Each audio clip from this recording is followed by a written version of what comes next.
afternoon, everybody, and welcome to Todd Clint's SharePoint podcast number 348, recorded live Monday, August 7th, 2017.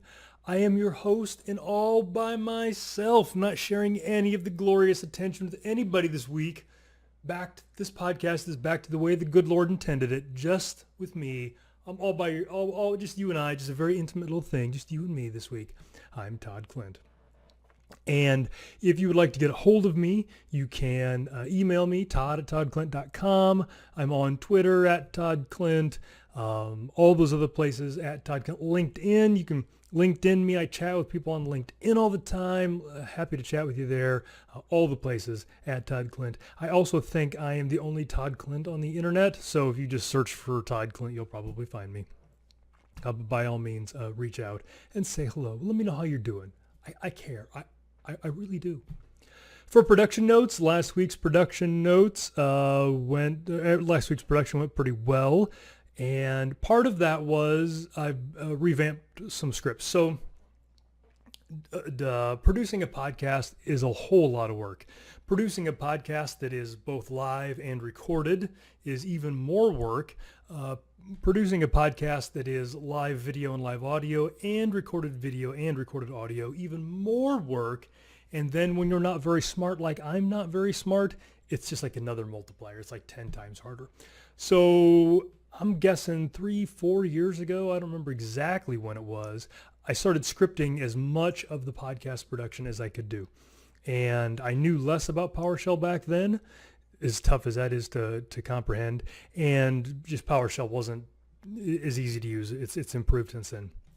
Anyway, I got it working just good enough. We've all been there. I got it just enough, and then I quit looking at it. So was helping Shane with his SharePoint migration script the last 2 or 3 weeks and doing some things. And I'm like, I really need to revisit those podcast PowerShell scripts. So I brought those in. I cleaned a bunch of things up. Last week was the first week that I produced the podcast with the new scripts. I've created a couple of added some new features and all that to kind of save myself even more time. And all of that comes down to a couple of things. Number one, I'm going to be gone next week. My wife and I are going on vacation, so I will not be here. Shane will be podcasting all by himself. Again, I want to apologize in advance. He's going to do a terrible job. There's just nothing for me to say. There's no apology that is strong enough for that. But because I have made these better scripts and I kind of brought him in, I kind of did a code review with him to show him what I did and why I did it and all that. He will have no excuse. I'm going to try to talk him into producing the PowerShell himself next week. So then I'll be gone till next Sunday, till the 20th. And so hopefully you guys don't have to wait that long for the podcast. Kyle in the chat room is saying that he's going on vacation too. I don't want to say that Kyle and I are going on vacation together, but I'm going on vacation next week. Kyle's going on vacation next week. Mark's apparently going down. I don't want to say that everybody but Shane is taking a podcast vacation next week, but I'm just, as soon as I say that, I'm going to be gone, it's everybody. But hopefully he'll run through that and we'll be able to get that going. But this is one of those things, and Shane and I talk about it all the time. You can't do anything in the Microsoft universe as an administrator or even, any of that kind of stuff without PowerShell. It makes it easier to be a user, an administrator, even a developer. I know a lot of developers that do little one-off PowerShell scripts. And this is an example of something that I do routinely. I do it once a week, and it is just a great thing for automation. And so I went ahead and did it, and then just added tweaks here and there, improved it here and there, and it's working out pretty well. So that will hopefully result in more quickly produced podcasts, and then the Shane will be able to do it as well. All right, that was enough of production notes. Topics. There's a whole bunch of topics this week. And I kind of wish Shane was here to bounce some stuff off of. I found that we do a better job when we kind of discuss things out loud, kind of draw ideas out of each other. The first thing that came up that was a huge one for me is an article that was published by Microsoft on docs.microsoft.com. Docs being the platform they're going to take away, but they shouldn't take away. Anyway, on docs.microsoft.com, the links are in the show notes, but it is a paper written with the title, or a paper written about how to run a high availability SharePoint 2016 farm in Azure. So this is not Office 365 SharePoint Online. This is SharePoint Server 2016 running in Azure IaaS. And last week, Shane and I talked about the new, VMs and stuff that are coming out. And this is, one of the things that you might want to do with this.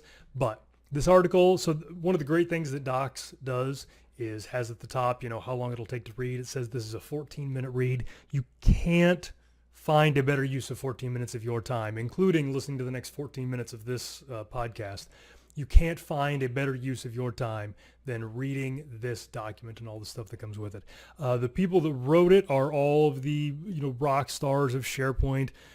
I first saw it when Neil Hodgkinson posted it, but it's Neil Hodgkinson and Bob Box, Paul Stork, all those guys worked on it, and it is a bunch of good stuff. So what it is it's information about how to set up your highly available farm in Azure. So this is not a publicly accessible site. This is your internal intranet that you access in Azure. So you've got like a VPN connection or something like that into there. It's got everything set up, how to set it up in Azure so that you've got redundancy inside of your availability sets and things like that. It is, where to put your AD, where to put your SQL, all those kind of things. It is all great stuff. And so not only does it lay everything out, but they give you all the scripts and things that they use to build this with. And it is great. So even if you're not where you need to be for, you're not going to be setting this up right now, it is a great article that brings together all the great pieces of what our job is today. It's SharePoint Server, so it's all the on-prem things, SQL and AD and IaaS and all that kind of stuff. It's Azure IaaS, which is kind of what we're all looking at as the next step in moving things over. It's identity, it's networking, it's how do we have a secure connection between our on-prem and Azure IaaS, all those things. So even if you're not, looking at doing this right now, reading through all this is going to give you a great foundation for how these technologies interact. And again, you're not going to find a better group of people to hear about it from than Neil Hodgkinson, Paul Stork, and those folks. So go ahead and grab that. That is on docs, docs.microsoft.com. Mark Chrisman in the chat room brought up an interesting thing. Doxing somebody is a bad thing, DOX, and this is not that. So you can click this. It is not dox.microsoft.com. It's not going to expose any of your information to the internet so the bad people can make fun of you. It is DOCS, which is frustrating. Again, several months ago, Microsoft mentioned they're going to close Docs for an inferior technology that I think they got from LinkedIn, which is frustrating because Docs has been great for this kind of thing. And I don't know where all this stuff's going to go, but you can get it in PDF, all those things. Highly recommend it. Again, notes are in the show notes. Run a high availability SharePoint Server 2016 farm in Azure. Great little thing. Good reading. I enjoyed it. Very, very fun, geeky stuff. Another geeky topic. This was one. So in Slack, if you've not watched the podcast live, we record the podcast live every Monday afternoon at 4 p.m. Central, which is right now 5 p.m. Eastern, 2 p.m. Pacific. And we record it live, so you can watch it live on YouTube. A bunch of people are doing that now. We have a chat room where the hooligans heckle Shane and I. Really, they heckle Shane and they give me their condolences, but that's neither here nor there. That's in a Slack room. If you go to toddclint.com/netcast, that has all the links for everything. But there's a link in there to be invited to the Slack chat room. I can't just leave it open. It's not how Slack works, unfortunately. But if you do that, you can come in, you can heckle now, as the hecklers are doing now. But there's also a topic suggestions channel in there as well. One of the things that Dave Aykroyd, one of our resident PowerShell gurus, posted that I had completely forgotten about, and this article's from May. I'm kind of embarrassed about this. But it is an article that is announcing Visual Studio Code, or VS Code, as the official IDE for PowerShell. So to kind of take a step back, again, this article is from May, so this is not new news, but it got tweeted out this week, and so that kind of encouraged people to talk about it. Visual Studio Code, VS Code, is a small, like a minimized version of Visual Studio. That's not the full thing. Doesn't have all the functionality of regular Visual Studio.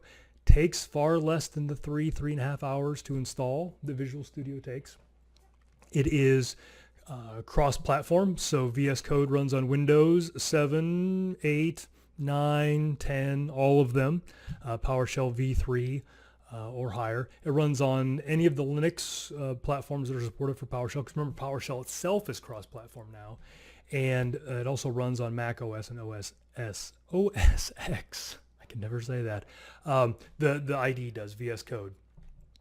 And so since PowerShell itself is cross-platform, now this development tool, this IDE, VS Code, is also cross-platform. And in May, Microsoft announced that it will be going forward the official IDE for PowerShell. And this is, the reason this is a big deal is because we've had an ISE for PowerShell for quite some time. And it's been pretty good. It's what I use. I've got it open right now. It's what I write my PowerShell scripts in.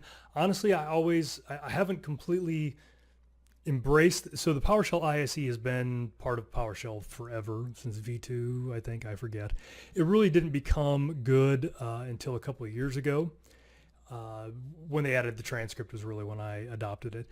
But I still always have a PowerShell window open for just little one-off things. Even though the ISE has a console window at the bottom, for whatever reason, I just never grasped it. But I always have the ISE open and at least one PowerShell window open at a time. And I've just gotten comfortable with it. And now VS Code, they say, is going to replace it. So Jeff Hicks in the chat room is talking. He says he expects the ISE to stick around for a while. They say that in this article. They say that they have no plans right now to remove the ISE from Windows. And so once that happens, then once they announce their intention to do that, that's what's called deprecating it. And they've not deprecated it yet. It will still be there for us to use, but it's just not going to get any new things, I guess, is kind of the plan. So it will always be there for us Windows folks to use, and VS Code is where all the cool new things will show up. Dave, you mentioned in the chat room there's a fork of VS Code for Raspberry Pi. I've got a bunch of Pis. You can see one sitting right there, as a matter of fact, and there's two more over here. Put up a link for that. I would love to run PowerShell or the ISE in one of my Raspberry Pis, because I do a bunch of stuff with those. So if you're a PowerShell user, just kind of know that that's what's going to happen. If you can grab VS Code. It's a free program. You can download it and you can install that. Make sure you've got the PowerShell extension loaded. I can't remember if that comes in by default. It didn't used to, but I've installed VS Code in the last week, and it seems to me it was pretty simple. It was just a checkbox or something. I just haven't quite gotten my head around it yet, but we're going to have to. That's just the way that it's going. So start playing with that.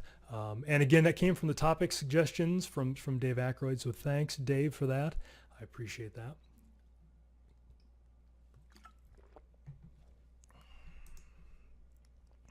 All right. So last week there was a lot of new things announced. They announced the high availability for SharePoint and Azure, which is a great one, because that is something that's been frustrating. Microsoft has been fairly tight-lipped on whether SharePoint Server was supported with a capital S on Azure IaaS or not. About a year and a half ago, they finally came out and said it very quietly. Now it's very clear. It's supported. Here's how to do it, that kind of stuff. But another one that really got me excited was the Azure AD sign-in experience is in public preview now. So as you guys know, Azure AD is another one of the technologies, the cloud technologies that I've really embraced lately. It's one of my favorite pieces to play with, Azure AD Connect and the identity pieces and all those things. And so anytime I see Azure AD come up in my feeds or in my ears perk up and all that, Microsoft has been combining all of their different identity platforms together, trying to make that experience as unified as possible. And one of the ways that they're doing that is they're adding this new sign-in experience to Azure AD that they've had with the Microsoft account, the Live ID, Passport, that kind of account, for a while. And this, if you don't follow Alex Simons on Twitter, he's Alex_A_Simons. I'll put his link in the show notes. He is on the Azure AD team at Microsoft, or the Enterprise Identity, I forget what his title is. Always great stuff there. I follow him religiously. He tweeted this out. So for now, again, this is in public preview. So if you go to, SharePoint Online, the Office portal, any of those kind of things, you will get this option to do the new public sign-in experience. And the big change is that now the username and the password are on separate pages. It paginates between the two. So when you sign in, before you used to get the branding off to the left, you type your username, and then you'd hit tab and things would rejigger in the background. And then depending on what kind of authentication you had specified, you would type your password in, you would do MFA, you would do whatever. Now that has all been changed. So now when you go to log in, you just get the username bit, and then when you type your username, it takes you to the next page that does your password or MFA or whatever you're doing, federation, all that. So again, we're at the spot now where you can do either. You can try. So for folks listening to this podcast, IT folks, try it out. I would recommend, much like the article suggests, if you're doing any kind of customizations, any branding or anything like that, now is the time to see how they handle the new sign-in experience. Any automation that you have, including like password automation, things like Keep Pass or any of those, find out how those are going to work, see if they are or if they aren't. And, finally, as you're kind of figuring out the answers to all those, got to train those darn users. So they're going to have to get used to that, because at some point here down the road, it's not going to be, you're not going to have the choice. It's just going to be the new experience. So you want to get them used to that as well. In the chat room, Robert Hostetler is asking if anybody's had experiences with the new sign-in and ADFS. I have not played with that yet.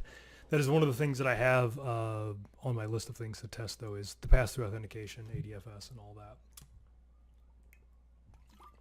But you're in the right mindset, Robert. These are the kind of things that you want to test. But again, for on-prem administrators, identity and all this is what our job is going to be if we're going to stay relevant. So this is a good one to jump in, play with a little bit, and then have the answers to some of these questions when they come up.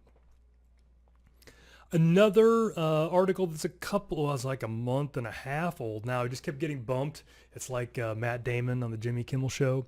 The communication sites that are being rolled out in SharePoint Online, Office 365, those are out and available now. Those were announced at the end of June, and I don't think we ever talked about it on here because Shane and I really aren't front-end kind of guys, but I wanted to mention it. So this is just kind of the next evolution of the team sites. They're more dynamic. There's different content you can put here. They're not static, and they, I believe, are available now on newly created sites and webs in SharePoint Online, and they also the community communications site functionality is available in the apps as well. And so again, this is moving forward. Understanding the hybrid and stuff like that is something we have to do. Dave in the chat room is asking, are they sites for Office 365 group sites rather than proper sites? I believe they are SharePoint sites, not Office 365 group sites. So they're templated like STS #0, but not STS #0, all that. And that's one of my frustrations. So way back in the day, 12 years ago, whatever, I started out as a WSS MVP, and so everything was a team site, and 12, 13 years later, everything is still a team site. So that's frustrating to me that this isn't just things that can turn on with a team site. Lori's saying that they are modern sites, so there you have it. But the page that I linked, did I link it? Yep. So on blogs.office.com, the page that I linked kind of describes exactly what they all do. Animated GIFs is a big thing that they support now. So I don't know how we have gotten our business message across without the tool of animated GIFs, but they are there now. So check those out. It's the future. You're not going to be able to avoid them. Not going to be able to ignore them. So go ahead and check those out. Right. Okay. So man, we are like a month and like 6 weeks away from Ignite, and there's just been more Ignite activity. I had some stuff this morning about it, so I wanted to talk a little bit about Ignite and what I'm going to be doing there. And hopefully, if you're going to be at Ignite, you'll reach out to me. So I blogged this. If you are going to be at Ignite and you want to, grab some coffee or something like that, or tell me how dumb I am to my face, that's cool too. Email me ignite2017@toddclint.com and let me know you're going to be there, and we'll figure something out. I'm going to be there all week. I'm flying in Saturday afternoon, I think. There's some MVP stuff on Sunday. I'm doing some sessions. I think I'm flying home Friday. I forget exactly, but plenty of time to run around and be social and do these kind of things. But I did want to kind of let you guys know I'm doing a session with Jason Himmelstein. We're doing a SharePoint 2016 migration session, and that's going to be a regular 75-minute breakout session where we, answer questions and do our little dance and sing our little songs and all that. Monday at this time, right here, right now, I'm going to be doing the podcast, but live from the Ignite podcasting thing, the big stage and the lights and the modern production thing and all that. So I would love for you all to go see that. And I believe you can actually put that in the session builder now. So if you go to ignite.microsoft.com, the podcasts are lined up. You can put that in there. So go ahead. Honestly, whether you're going to attend or not, go ahead and add it in your session builder. I want the folks at Microsoft to think I'm a big deal. I mean, I tell them I'm a big deal. I all the time. I think I may even sign my emails that way when I email people at Microsoft. But it's always good for them to hear it from you guys, even if it's not true. So go out to your session builder, ignite.microsoft.com, and check that you're going to listen to the podcast Monday afternoon at 5, because that's Eastern time, but it's for Central time. And I expect that we'll be able to stream it live. So the those of you that won't be at Ignite, we'll be able to watch it live, but it'll be a much better set with much better lighting. You'll be able to see my left side. Things like that. Yeah, Jeff, that's exactly it. And I have like automated signatures, so I can just type that in. When I sign my emails, all that. But then, so there's going to be stuff. I don't know if I'm going to be working at the SharePoint booth or not, but I'm going to be doing stuff there. I've got some exams that I need to take. I might just go ahead and take them there. All kinds of stuff going on, but very social event, all those kind of things. So if you're going to be there, Ignite 2017 at toddclint.com. Let me know. I would love to shake hands and say hi and hang out a little bit. And the final topic that I have is something that Shane and I kind of offhandedly talked about sometime in the last month, to get an idea about how popular different versions of SharePoint were, to see how often people hit the different patching pages on my website. And so I did that, and I'm trying to find that now. But basically I looked, I've got a page for SharePoint 2010 patches, 2013 patches, and 2016 patches. And I looked to see which one got hit the most. And now I've lost that page. I've got Google Analytics running on my blog, and that's, there it is, page reports. So that was something that I was poking around looking at something else this morning, and I wanted to add that. So I'm loading it up now. Drum roll, but don't drum roll because that's very annoying with the thing and all that. Okay, so for now, the number one page on my blog is my SharePoint 2013 blog post. I should have had this all baked together. I'm sorry for I apologize for the delay. And that is followed by SharePoint 2016 and then 2010. So 2010 has finally gotten smaller. So I think that's probably a rough proxy for what the actual installed rates are of these different products out in the wild. But that's something that I noticed. And so it was just kind of a curious thing. But yes, so the SharePoint 2013 blog post, build numbers blog post, is the number one post on my site. And it gets a fair amount of traffic, and it gets more than twice. So it gets 2.5 times the traffic that the 2016 does. Jeff Hicks in the chat room, very generous sort, always willing to help out, is offering to whip up a PowerShell script to adjust those numbers however I would like to see them. So that is, I appreciate that, Jeff. You are a gentleman and a scholar. It's too bad that you won't be at Ignite. That's unfortunate. But yeah, so I think that from talking to people, I think that kind of mirrors what we've seen. The SharePoint 2016 uptake has been kind of slow because it's just not that big of a difference from 2013. People are starting to move to the cloud, things like that. But that was something that we had talked about earlier, and I just wanted to bring that up and circle that out. Okay, so now we've got I don't have a 2007 build numbers blog post, unfortunately. I started it in the middle of the 2007 heyday, and so I knew I couldn't catch up with that one. Like when the next version of SharePoint comes out, I'm gonna do it, and that was 2010. So right, so shameless self-promotion. The first thing, we've been talking about this a bunch this podcast, PowerShell. Shane and I are doing some PowerShell training November 19th. We are doing 2 classes. We're doing like an intro to PowerShell class.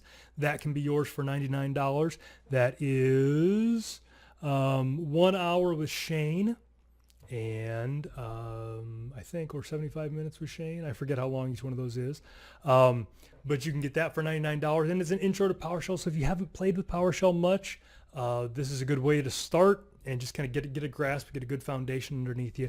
And then that same day, the next session, I'm going to be doing kind of an advanced, the next step. I don't like to call it advanced because there's so much more out there. But I will be doing an advanced thing, talking about the ISE and working with different files and all that. That is that same day, September 19th, for $99. If you would like to sign up for those, and we will give you all the scripts that we use and the transcripts, everything that you see us do, you will have. You don't have to worry about taking notes or anything like that.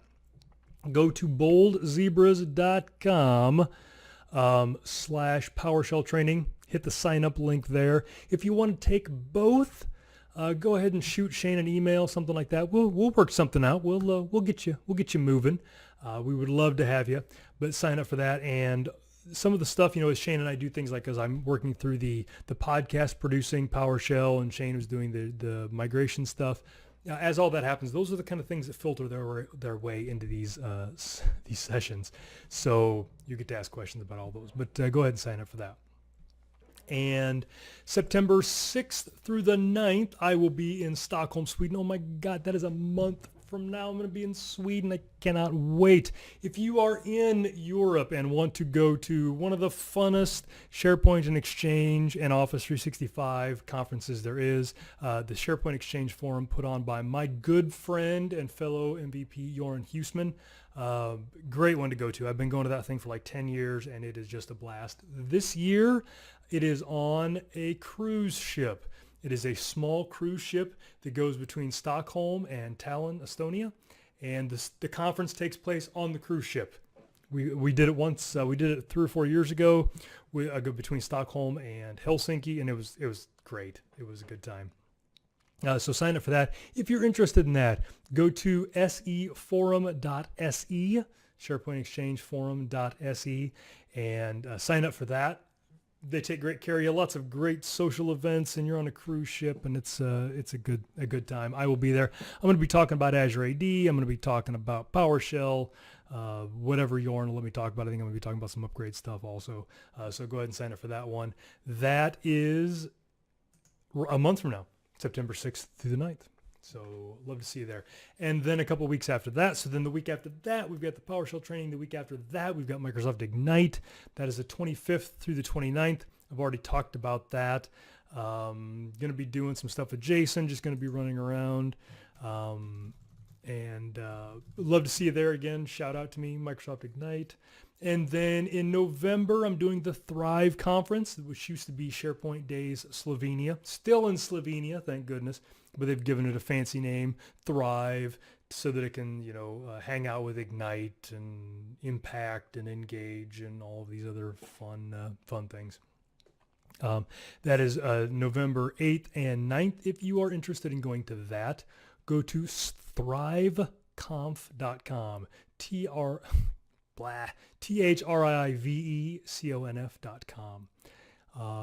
Yeah. So Lori mentions, yes. So at Ignite, I will definitely set up a hooligan meet of some point. We'll all have breakfast or lunch together or something like that. Absolutely. We do that every year. We get a good 20, 30 people. Yeah. So we will absolutely set something like that up. So again, if you're going to be at Ignite, if you don't want to hang out with me, but you want to hang out with Lori, I completely get that. Email us and we'll make that work. So, well, everybody, my voice is just not used to doing the whole podcast by myself. I'm starting to get a little dry, instruments getting a little tired. So I'm going to go ahead and cut this one off. I will not be here next week. Podcast 349 is just going to be you and Shane. I apologize for that. Again, I couldn't feel worse if I tried. But I will be on vacation. It'll be a good time, but I should be back the week after that. A little tired, well rested, having a lot of fun.